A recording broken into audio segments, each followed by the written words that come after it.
Newsroom. In the end, it rained by the bucketful at Johannesburg's Soccer City Stadium, but that was never going to spoil the party or prevent leaders the world over from converging to pay tribute to South Africa's first post-apartheid president.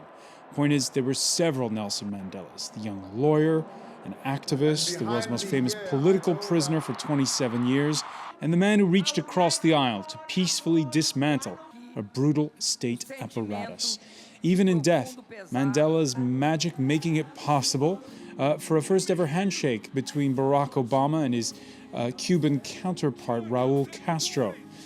Like the crowds in Soweto, we're here to celebrate as well Mandela's lasting legacy for South Africa, for the continent, and dare we say it, for the planet. With us to talk about it from Johannesburg, he was jailed under apartheid, then defended activists under white minority rule. Dumisa NTSEBEZA, thank you for being with us. You served as commissioner on the Truth and Reconciliation Commission. Also with us, he's an advocate for minority rights here in France. We welcome Louis-Georges Tin for being with us. Hello. The chair of Black Lion Rising Investment, who was born in Benin, but lived all over, we might say, including all over Africa. Prince Randy Koussou Alam-Sogan, thank you for being with us. Born in Polokwane, DJ, rapper, and promoter Mo LAUDI today hangs his hat here in Paris. How you doing? His hat, which he has on. Thank you for being with us. And Rovani SIGAMONEY of the Division of Basic Sciences and Engineering at the UN's education and science body, UNESCO. You're here in Paris. Thank you for being with us. Born in Durban. Thank you for joining us. The France 24 debate, where you can join the conversation on Facebook and on Twitter, our hashtag F24debate. You can say that the world came to Johannesburg this Tuesday. We've got more in this report by Nicholas Rushworth. Soweto in Johannesburg, the home of the anti-apartheid struggle. Two wives, Winnie and Grassa, embraced in mourning for Nelson Mandela. The giant tree has fallen, scattering 1 billion bright leaves, each replicating 1 million messages of peace, of love, and reconciliation. The rain did not dampen spirits at the memorial ceremony. On the contrary, it was seen as a blessing from the ancestors, welcoming a son. In our African tradition, when it rains, when you are buried, it means that your gods are welcoming you and the gates of heaven are most probably open as well. Celebrities, royalty, world leaders honored him. In an evident spirit of reconciliation, Barack Obama and Raul Castro shook hands. Obama described Mandela as a giant of history. Nelson Mandela reminds us that it always seems impossible until it is done. South Africa shows that is true. South Africa shows we can change, that we can choose a world defined not by our differences, but by our common hopes. We can choose a world defined not by conflict, but by peace and justice. All was not smooth with the ceremony. The current South African president, Jacob Zuma, was booed twice. Who are enthusiastic, can I ask for discipline, please? Host Cyril Ramaphosa had to bring the dancing and singing crowd to order on more than one occasion. Who love Madiba dearly. Nelson Mandela received the Nobel Peace Prize 20 years ago this Tuesday. It was here in Soweto that he made his last public appearance. After 3 days lying in state, his body will be buried on Sunday.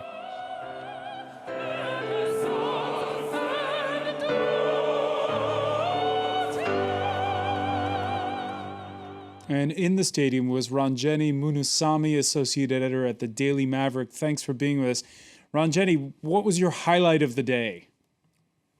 Oh, there was so much, but I think the speech of U.S. President Barack Obama was certainly, it moved the crowd. It was very moving. He had personal anecdotes, and he hit all the right notes. And to have the world's most powerful man here in South Africa paying tribute to perhaps the world's greatest man. In our opinion, it truly was something for us there in the stadium, and I think the people in the crowd responded to him. He was saying things that tapped into the spirit in the stadium. He was able to capture the emotion of the moment for us, and remember the things that made Nelson Mandela so great for us. And why was Zuma booed?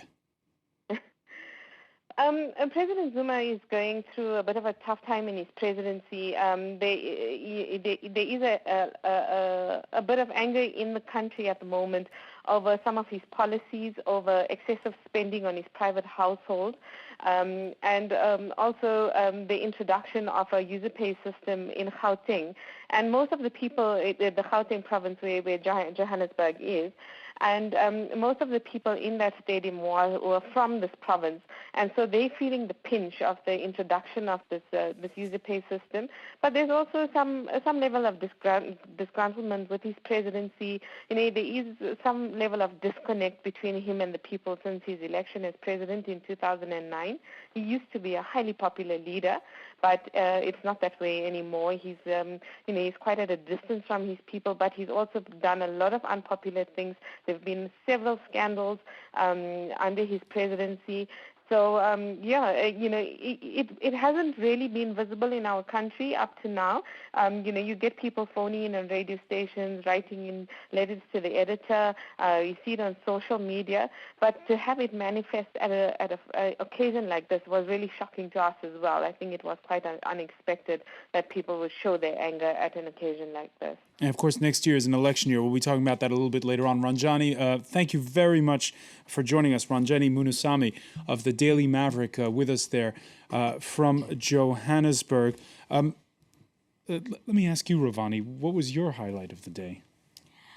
Well, I think it was just seeing everyone there and, everyone in South Africa. But it was also the fact that everyone's giving their last respects to Madiba, and it's moving, but it just shows what a man he was. The world stops and takes notice of him. Dumisa NTSEBEZA, you knew Nelson Mandela, you'd met him. We knew, of course, that he was ailing for a long time. We were all braced for it back in September that he would pass away. In the end, did things turn out the way you expected them? I don't know what you mean by it turned out the way you expected. With the outpouring that we saw today with all the leaders, and was it a fitting tribute, I guess, is the question. Oh, yeah, well, it was. And maybe one should say it was the culmination of almost a week long of outpourings. Because if you take into account the fact that there has been almost a universal coverage of what he has been, what he stood for, almost from the moment that there was an announcement. And in some media, almost immediately after the media and social media got to know that he had died. So today was the most visible universal expression of sentiment by the nations of the world through their leaders of what humanity in the entire universe are thinking was the legacy of Nelson Mandela. Now, Dumisa, he said that he didn't like to be sacralized, that he said several times throughout his life, I'm not a saint. Nonetheless, when you met him up close, he was not an ordinary man. Oh, yes. That was, in fact, I've always said, in Mandela you had both a Democrat and an aristocrat. And people are saying, but then that seems to be a contradiction in terms. What I mean by that is that you were able to find in Mandela, and I think that was also a dominant streak in his makeup, you know, an authoritarianism that you wouldn't associate with the kind of humility that he was known by. And the authoritarianism in him expressing itself in the way in which he expected almost total loyalty from those whom he was leading. But at the same time, he was the Democrat that was able to allow debate, to allow freedom of expression, to allow even those for whom the opinion would not mean anything to express themselves. That's why one of his greatest qualities was his ability to listen. In fact, he would sit there and you get the impression that he's not even listening, because he would not interrupt, he would listen intensely, and you would even think that he was keeping quiet because you had won the argument. And but in fact, he was soaking it all in. He was soaking it all in. And you would only know when he has responded whether or not, in fact, you had won the day. And that is why President de Klerk, in that famous or infamous debate that they had at Godeza, depending on which way you look at it, had thought that you could steal a mile on him and go on and say, how can you negotiate with a group of people who do not want to renounce the armed struggle? And he went on and he berated him in public. But then, you know, those who know Nelson Mandela, you don't do that kind of thing. And throughout it all, he never showed through his facial expression whether he was annoyed by what President de Klerk was saying to him in that debate. You could see all those who were in the ANC around him showing signs of agitation. And even as he walked up to the podium, you couldn't make out what he was going there to do. Was he going to there to apologize and say, President de Klerk, oh, please give us a chance. We want to negotiate with you. But what came out there set the tone. In fact, it defined who was going to lead the country from 1992 onwards. Amazing story. We have with us a man who knew him more than most. Christo BRANDT was the prison guard responsible for guarding Mandela at Robben Island. He joins us by telephone. Thank you for being with us, Christo. You told the newspapers a couple of days ago you felt like you'd lost a father. Your relationship with Mandela stayed close long after, of course, he was freed. That's correct. And today, when you look at the tributes, do you feel as though it's the Mandela you knew? That's correct. The tribute the people paid for him, that's a Mandela I knew. A humble person, down-to-earth person, a person which forced down respect to people, and a person you can trust. A person you can trust. You were also saying that your relationship with him changed in the 1980s, in the early 1980s. Why is that? You know, when we arrived in Robben Island, he told us we meet the biggest criminals in the history of South Africa. That was we've been enforced, and during our training we've been told. And when we land in Robben Island, we see the people with life sentences. And we see the people as not really criminals with tattoos on their faces and all that. And they dealt with us with a lot of respect, and they treat us with respect. So I was changed my whole attitude. What are these guys in for? Still I start investigating what they're in for. Then I found out what they're really fighting for. Then after a while, we start becoming closer and closer to each other, like the way I understand him. Was it difficult to get to when you developed that relationship? How did the people around you feel about it? You know, we was not allowed to talk to prisoners. But there was occasions when I take him to visits, because I was also working at Sense office, where I censoring his letters, arranging legal consultations, raising his visit, sit in at visits, and can listen to all his family's information which they bring him, and also stopped visit during the things which I was thinking they stopped the visit for nonsense because they're not allowed to talk about their neighbors and so on. And, you know, and then when we walked with him, he always asked you, what is your family, where are you from, what are you studying? You must study. You are the future to young leaders of this country. Even we was his enemy. He will enforce that we must really study and so on. And we could not understand why this man was supposed to hate our white people. But he was still enforcing that we must also study and understand what is going on in the country. And then we start develop some relationship between us. And the story goes on from there. One last question for you, Christo BRANDT. Today, you work at Robben Island. Yes, today I work in Robben Island. I was brought back there after I left the parliament because Mandela retired from parliament. The constitution was adopted.